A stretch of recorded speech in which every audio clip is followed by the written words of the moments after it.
देख्यो भने बागलुङ बजार यस्तो छ चर्को घाम गर्मी बढेछ बागलुङ बजार लास्टै गर्मी छ कि बागलुङ बजार यहाँ अस्ति बाइक यस्तो घाममा साइक्लिङ देखाउनु रङ्गो भन्छ कि यसलाई होइन रङ्गो भन्छ कि यस्तो साइक्लिङ रमाइलो होला नि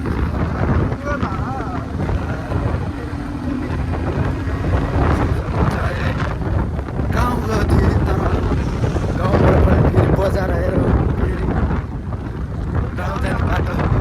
गाउँ जाने बाटो हिँड्दैछु म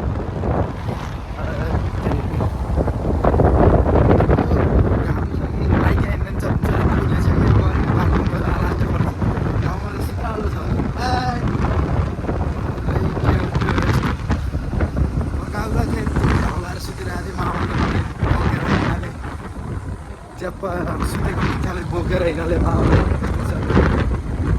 चिन्दैन कहिले डुल्दै कहिले खाँदै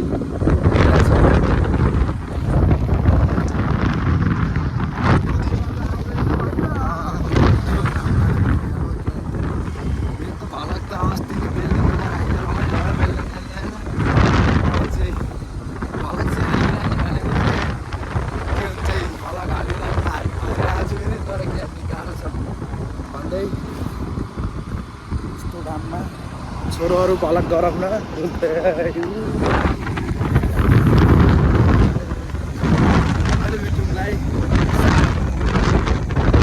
बाटो चाहिँ कहिले विकास नहुने भयो यस्तो हिलो दलदली कहिले हुन्छ अरे यो अस्ति नै मैले गरिदिएको थिएँ अरे यस्तो छ अब त मान्छेहरू यहाँ हिला सुत्नुपर्छ यति गाह्रो छ बाइक चलाउनु सुते भन्छ टक्क बाटोमा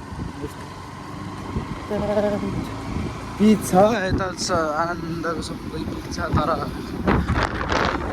हिरोले बेहाल गराएछ बाटो नै खराब भएछ तल्लो खरेको कस्तो गर्मीबाट र यारमा चच्चरी पोल्छ बाइक हिँड्दैन यार चस्मा लागेको कस्तो खिच्छ हाम्रो बिसाउट गर्मी लाग्छ चस्मा कहाँ खिच्छु होला म त मामा किन त्यसो गर्नु छेउतिर हालौला कि यता मिरर हेर्दा छेउतिर हालौला र टेन्सन होला यो यताको गाउँ के भन्छ अरे यताको सिगाना होला सिगानातिर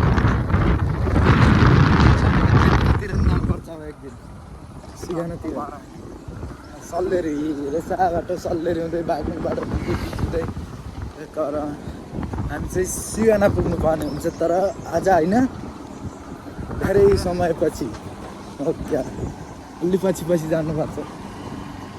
सिगाना हो तो अच्छा हमको मालुम है हामी चाहिँ अहिले यहाँ मामाको पछि लगाएर भ्युगोट इन्टरनेट हुँदै केही नेट बनाउन जोड्न परेमा हाम्रो मामालाई सम्पर्क गर्नुपर्ने हुन्छ मामालाई नम्बर दिनु मामाको नम्बर दिउँ क्या मामा अहिले नम्बर नदिउँ होला होइन फेरि छ्यापछ्यापी मामाको केटी पछि लायो भने त्यही टेन्सन हुन्छ त्यही भएर अहिले चाहिँ नम्बर चाहिँ नदिउँ होला केही परेमा मलाई सम्पर्क गर्नु होला कमेन्ट बक्समा छोड्नु होला क्या मिठो चर्को घामका साथ हामी चाहिँ रोड हिँड्दै लास्टै गरिबको अहिले भेट्नुपर्ने अहिले चाहिँ हामी अचेतमा मैले साथी भेटिसकेँ एउटा मेरो प्यारो साथी मसँग खेल्न यहाँ एकदम तम तयार अवस्थामा बसिया रहेछ मेरो मित्र है यस्तै छ मेरो मित्र तेरो पछि आयो खेलेको छ रङ्गो गरेको छ ए अर्को दुध अर्को फेरि दाई फेरि भयो त भाइ त्यस्तै हो हिँड्नै छ पछि ठ्याक्कै यो चाहिँ अझै त्यही माथि पालो जाने बाटो भीमसेन मावि है भीमसेन मावि अलि देखिँदो रहेछ अलिअलि देखिँदो रहेछ यस्तो चाहिँ यहाँ चाहिँ नेट गराउन आएको मामा आएछन् मैले साथी भेटाइसकेँ यो प्यारो साथी आइज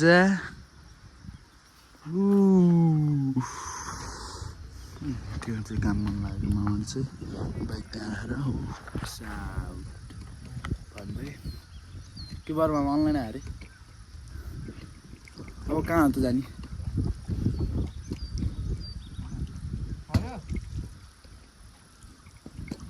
ए बिर्सेको चस्माको बयान गर्छु भन्नु त मैले बिर्सेको छु ए हामी दुई भाइ आज भाइ दुई भाइको साथ चस्मा लगाएर यहाँ यो कुकुर कहाँ थियो भित्र थियो फेरि पछि पछि कुकुरलाई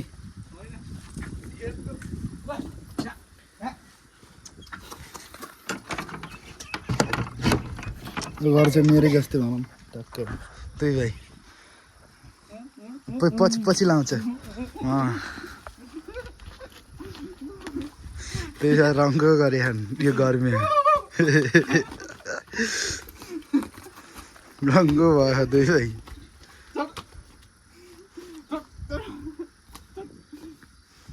मैले चाहिँ बल्ल मामाले एक थप्पड लगाइदिएको यता आयो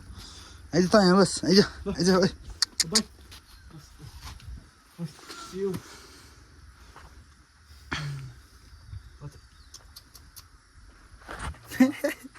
आइज यहाँ बस आइज यहाँ बस बस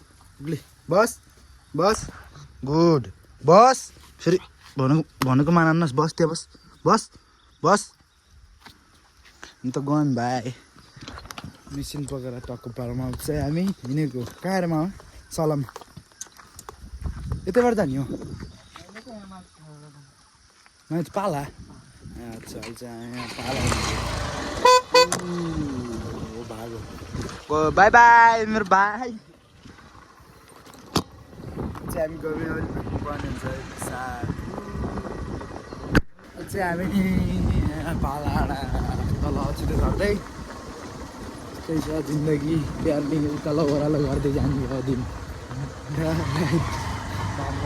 बाटो यस्तो सरल सितालो भयो भने त भनेको पुरै घामै घाम छ यार त्यहाँ पौडी खेल्नु एकछिन अस्ति नै पौडी खेलेको पुरै खोलातिर जानुपर्छ क्या पौडी खेल्नु गरी यार काटे खोला गएर एक लट सुत्दिएर आउँदो क्या पानी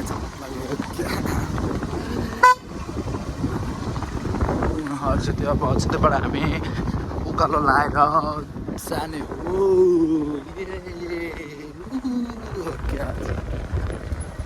त्यो शीतल शीतल गर्ने हुन्छ नि उता कस्तो शीतल गरे चाहिँ त्यस्तै ठ्याक्क त शीतल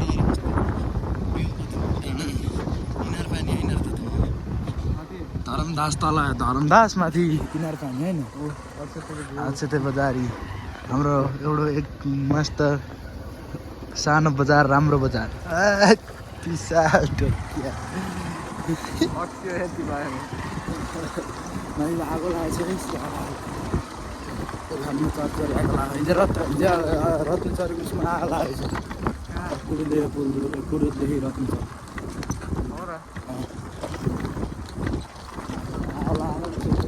धेरै जस्तो धेरै त्यो सुकेको सल्लाह हुन्छ नि त्यही भएर धेरै जस्तो उसमा लाउँछ क्या त्यहाँ आगो जहिले धेरै गाउनु पर्छ नि त्यहाँ आगो लाग्यो के यार म त्यही भन्छु कि सोध्छु कि यस्तो आगो लगाइदिएको नहुनु त्यस्तो भिरा के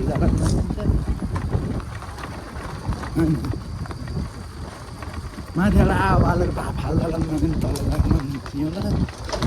खालि के छ जिन्दगी यस्तै आगो लाउँदैछ जिन्दगीमा आगो लाउँदै सुरु हुँदैछ क्या यो गर्मी महिनाखेरि झाउ लाउँछ कि लास्ट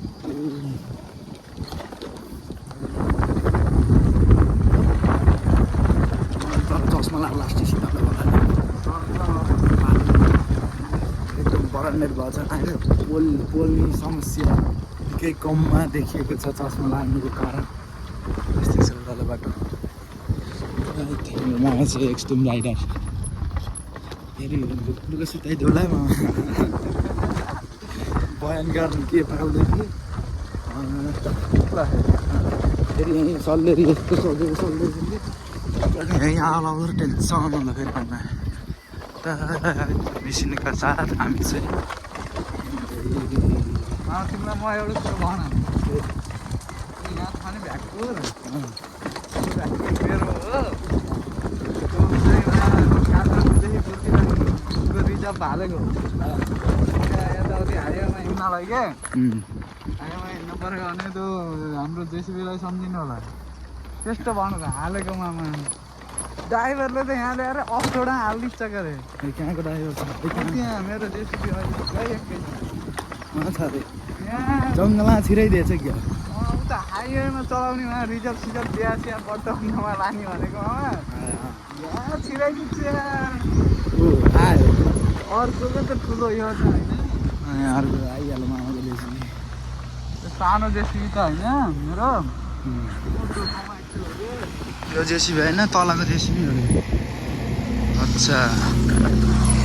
अगाडिको डाँडे उसले हान्दा ल्याएर लुगे हान्दा लाएर तिर उचाल्दा लाग्यो अझ यसरी उचाल्दा लाग्यो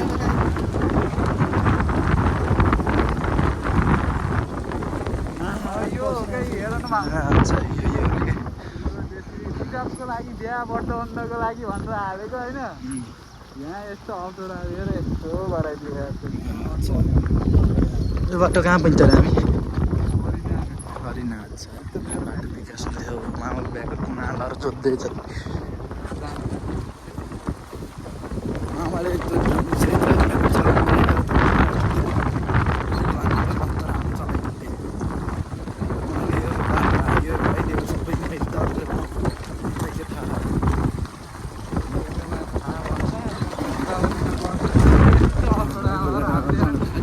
पानी आयो त एक्कासी पानी आउँछ क्या आइरहेको छ यस्तो घाम लाग्छ पानी आइन्छ अब हामी यहाँ उकाल लाउँछौँ हाइयोबाट आवाजै सुन्नु पिस आउट माथि घर भेट्नु पर्ने हुन्छ अहिले चाहिँ हामी यहाँ सीमामा रोकेर यताबाट आएर यहाँ हामी हाडेका फल देखेर हाडेका फल खान हिँडेको मामाले रङ्गो गरेर खै हाडेका फल जाऊ त बुढा त्यो बुटा चढ नि तिमी यहाँ त यस्तै कालले नै उसले कालले भन्छ नि अमिला खाने न चिकन तू तो काला टिवा न यार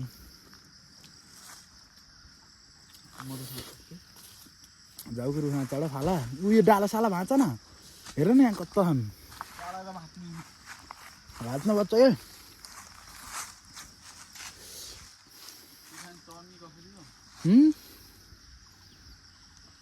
त्यत्रो सिकाएर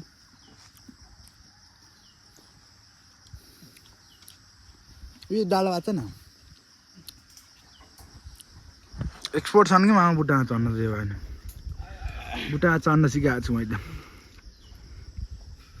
उयो टिप न हो यो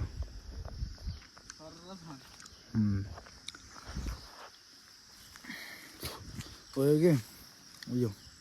यो डालो टिप भाँच्छ त भाँच्न सक्यो भने खतरा लाएर राख हो त्यो डालो दुइटै डालो हो त्यही डालो मात्र रहेछ ल्याउ तिमी बुट्टामा चढेर खाइदिन्छ क्या ल्याउ फाइनल्ली हडेका फल टिप्न सफल मामा श्रीले हो त्यहाँ बसिन्छ आनन्द ल्याइन्छ नि अलि हाफ एलेन्ड भयो पछि बसेर खुवाइदिन्थ्यौ के अब त्यहाँ बसेर खानुपर्छ रात लाउँछ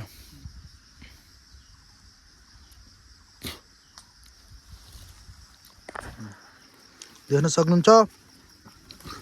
खान मन लाग्यो मलाई सम्पर्क गर्नु होला जहाँसुकैबाट म ल्याउन सक्छु हाम्रो मामाको अवस्था यस्तो छ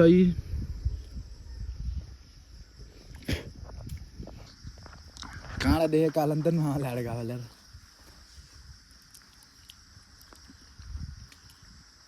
पाकेको त यस्तो हुन्छ नि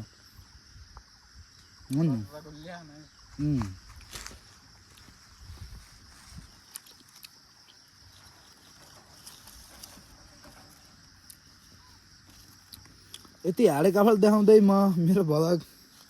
मेरो भिडियो मेरो राम्रो भिडियो यही एन्ड गर्न चाहन्छु bye bye see you next video peace out